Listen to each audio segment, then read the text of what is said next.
ou très mal leur prothèse. Oui, ça peut arriver, ça reste quand même un contact mécanique. D'autant plus si le membre qui reste, donc la cuisse ou la jambe, si elle est très petite, on doit répartir tout le poids du corps sur une petite zone. Donc, alors, oui, elle peut être logique. osseuse, on peut avoir des péronées qui sortent. Donc, le péroné qu'on a sur un tibia, il ressort un petit peu. Dans la prothèse Tibiale, tibiale, la péronée. il ressort de la chair. Enfin, c'est pas qu'il ressort, c'est que comme au niveau du muscle, le muscle s'en va un petit peu. Oui. Donc votre jambe elle va s'amaigrir un petit peu, mais les os sont toujours là, donc ils deviennent saillants. D'autant plus que pareil, l'amputation du tibia, des fois on a un petit angle de Farabeuf s'il n'est pas bien récepté. Péroné qui est le petit os tout mince. Oui, puis la tête où il y a des passages nerveux et tout, qui sont pas très La confortables. tête du péroné, Ouais, ici, là, tu filmes ici, exactement, là, ouais. voilà.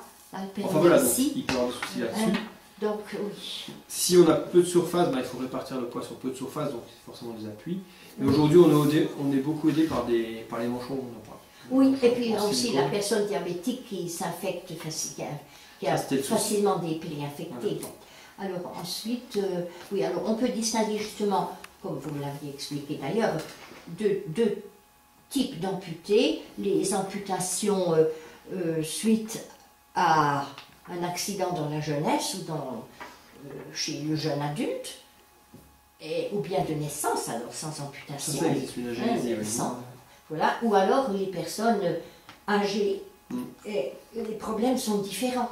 Tout à fait. Alors c'est vrai qu'aujourd'hui, la majeure partie des amputations, c'est des personnes âgées, des problèmes vasculaires, l'artérite, le diabète, des choses comme ça. Oui, oui. Donc c'est plus difficile parce que au niveau équilibre et musculaire et tout ça, on est un petit peu amoindri par rapport à une jeune personne. Oui, nettement. Oui. L'équilibre n'est pas le même. Nettement, oui. La chute a beaucoup plus de conséquences qu'une jeune personne. Oui.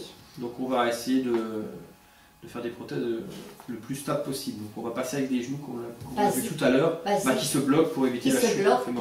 Qui donne évidemment une démarche plus heurtée, oui, naturelle, mais plus fatigante peut-être, mais en tout cas aussi, on n'aura pas de chute. Plus sûr, voilà. Plus sécurisé, oui, voilà. Bon. Après, toutes les personnes ne seront pas appareillées.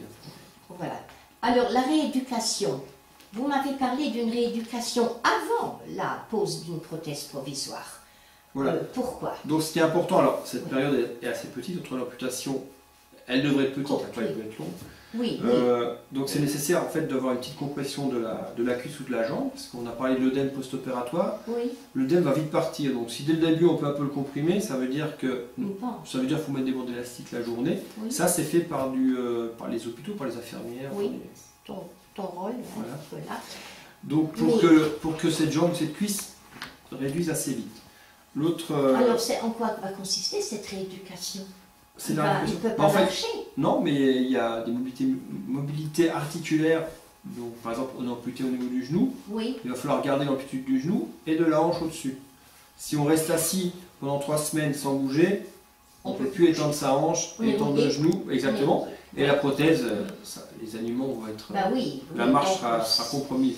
Donc il y a un travail de kiné, musculaire et de garder les amplitudes articulaires. Une question entre parenthèses, jusqu'à quel âge est-il concevable? Il n'y a pas de réponse. Jusqu'à quel âge est-il concevable d'avoir une prothèse? Par exemple, une personne de 90 ans, même en bonne forme, est-ce que les médecins vont admettre que la prothèse peut être utile? Alors, si la personne vient d'être amputée à 90 ans, c'est vrai que le pronostic de marcher avec une prothèse, il est réduit. Ça dépend du dynamisme de la personne. On a parlé des gens qui avaient 90 ans en première intention, parce que les gens qui ont renouvellent, il y en a plein qui ont 90 ans, ils savent s'en servir. Je n'ai pas compris. Vous voulez dire à renouveler, oui, voilà. c'est cela. Quelqu'un qui a 90 ans, soit il vient d'avoir son amputation, là c'est vrai que le pronostic est un peu difficile, mais c'est possible. Mais la prothèse ne sert pas qu'à déambuler, c'est-à-dire marcher tout seul, elle sert pour les transferts. Une personne âgée, admettons, voilà, vous êtes en maison de retraite, vous avez 90 ans, vous êtes amputé d'une jambe. Si vous avez la prothèse, les personnes qui viennent vous aider pour faire le lit, pour vous lever, pour aller aux toilettes, si vous avez l'appui sur la prothèse, c'est plus facile que d'appuyer sur une jambe parce que la personne ne pourra pas se lever. Oui. Donc on appelle ça va les aider au transfert. Ah voilà, le transfert de déplacement de la personne. Voilà, c'est-à-dire passer du lit au fauteuil, d'aller sur les toilettes, peut-être du fauteuil aux toilettes. Oui. Ça sera plus facile pour la tierce personne de manipuler la personne qui a une jambe en moins. Voilà. Ah oui, ben. Alors, c'est peut-être un peu bête comme question, mais je la pose quand même. Est-ce qu'il existe des mouvements qui sont plus difficiles à faire que d'autres avec une prothèse? Quels sont les mouvements les plus complexes? Alors, ce qui va être difficile, pareil, on trouve la personne âgée ou quoi. Peu importe l'âge, ramasser quelque chose par terre. Ah oui. Il faut imaginer que c'est difficile, parce qu'on ne veut pas tomber. J'y pensais pas. Si on a une prothèse fémorale, nous on plie les deux genoux. S'il plie les deux genoux, donc il ne pourra pas se relever sur une jambe, il ne le fera pas. Se relever quand on est par terre, il faut apprendre à le faire. Voilà. Si on tombe ou si on est par terre, il faut apprendre à le faire. C'est toute une éducation complète. Exactement. Il y a bêtement courir, hein. Peut-être qu'on ne pourra plus courir ou accélérer comme on faisait avant. Courir, peut-être que tout le monde trottiner. Pas forcément. Non, mais accélérer pas, ou voilà, c'est des exemples. Le vélo, enfin il y a des choses qu'il faudra refaire ça en rééducation si on veut le faire. Après, si on tombe, la prothèse non seulement ne va pas nous aider, mais nous gênera. Voilà. Oui. Enfin, oui. Ça deviendra un poids mort encombrant alors. Elle ne vous servira pas à vous lever en tout cas. Après, vous n'avez qu'une seule jambe pour vous lever, donc il faut trouver d'autres méthodes. Les deux bras, à condition d'avoir. Voilà, ça dépend, il faut se rapprocher du porte, mais ça c'est expliqué en rééducation. Oui. Il faut ramper. Vous-même, vous êtes amené à l'expliquer aux gens alors, puisque vous êtes orthopédiste. On peut l'expliquer, mais normalement c'est fait sans rééducation.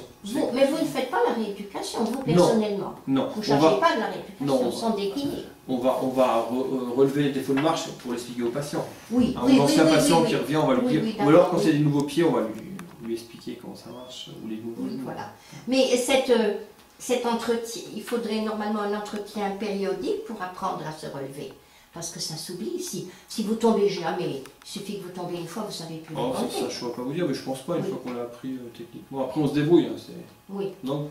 Je ne sais pas. Bon, alors, la prothèse, normalement, vous avez dit qu'on ne doit pas passer la nuit avec sa prothèse. Ah bah non. Et de jour, est-ce qu'il est bon de l'enlever? Peut-être, je ne sais pas, je vous demande. C'est bien, dès le début, de se forcer à la mettre, parce qu'il faut l'intégrer. Parce qu'au début, c'est quelque chose qui n'est pas confortable quand on est assis. Après, généralement, la plupart des patients se lèvent, mettent la prothèse et l'enlèvent quand ils se couchent. Bon, certains, s'ils font la sieste, ils vont l'enlever. Ou alors, s'ils ont fait une grande marche, ils vont un petit peu l'enlever pour aérer un petit peu. Enfin, ça, c'est leur confort personnel. Mais en général, on la garde. Parce que il faut être chez soi pour l'enlever. Si ça ne fait pas trop. Ah ben oui. C'est ça aussi. Il faut être chez soi. Ça fait pas. Ça gêne pas au point d'avoir envie de l'enlever parce que ça gêne, ça n'arrive pas. Ça n'arrive plus du moins. Voilà. Alors normalement, elle dure combien avant que l'usure soit alors en fait, il n'y a pas trop. Alors, faut aussi différencier le côté administratif du côté pratique. Du côté pratique, la seule chose, comme je l'ai dit, les pieds, un pied classe 3 va être garanti 3 ans sur le fournisseur, doit tenir 3 ans, il tiendra ces 3 ans. S'il y a une casse avant, soit on s'est trompé dans le choix du poids de la classe, de la catégorie du pied, ou alors c'est un défaut du fournisseur, dans ce cas-là il change de pied. Bon, c'est un exemple, pareil pour les genoux. Maintenant, il est possible que, on va dire un exemple, dans l'année, l'emboîture fasse mal, le moignon maigrit et grossit, la personne prend du poids, peut maigrir, dans ce cas-là, ça fait partie des réparations. Donc s'il faut réparer parce que les volumes ont changé, le médecin, alors là le médecin traitant ou spécialiste peut faire une ordonnance.